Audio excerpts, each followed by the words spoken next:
ไอ้นุกจะพาพี่น้องมาชมสวนเมี่ยงของเซาใส่สถาน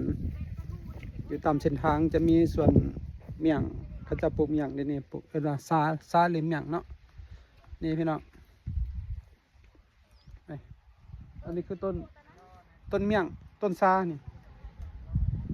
อยู่สวนซาเขาเจ้าก็ปลูกมันต้นเฉลยเนาะปลูกมันต้นใส่แล้วก็ทามันต้น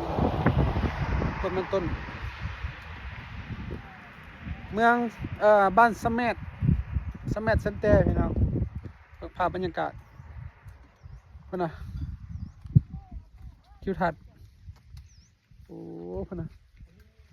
ไกลเท่าไหร่เขายังเฮ็ดให้เฮ็ดอันน่ะปลูกข้าวปลูกมันปลูกบักเดือยตามภูเขา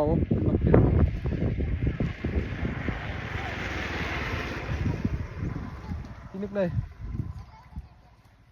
มันนี่จะให้ทายอันน่ะต้นซาต้นอย่างให้พี่น้องได้เบิ่งเนาะซาบ้านเจ้าลกมันต้นอยู่สวนซาดูกันทำไมพาพี่น้องมาเบิ่งต้นเมี่ยงหรือว่าต้นซานี่พี่น้องอันนี้เป็นซาของซาบ้านเนาะเป็นปลูกขอถามด้วยอันนี้ซาเนี่ยมันมีจักชนิดสองชนิดเนาะสองชนิดเนาะอันนี้เป็นซาอย่างนี่พี่น้องอันนี้เป็นซาเวียด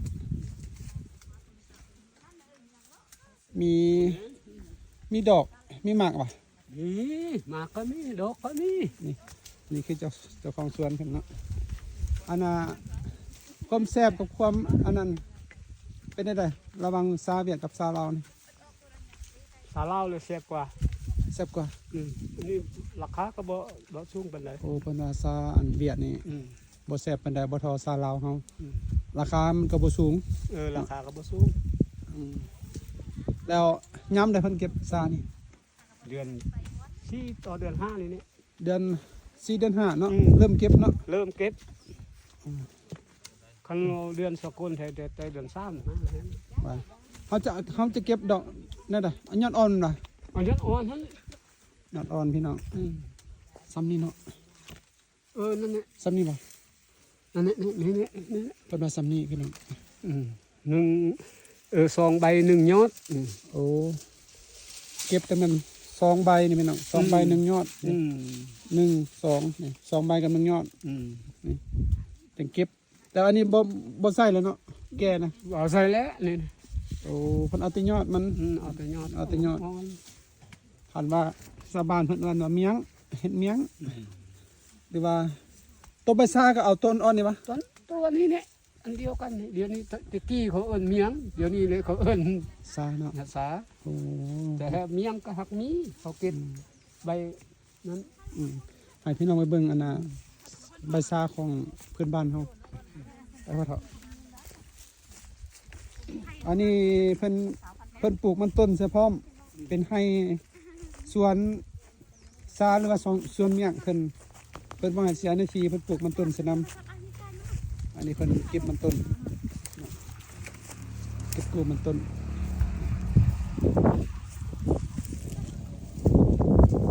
มาเบิ่งอันนั้นซาพื้นบ้าน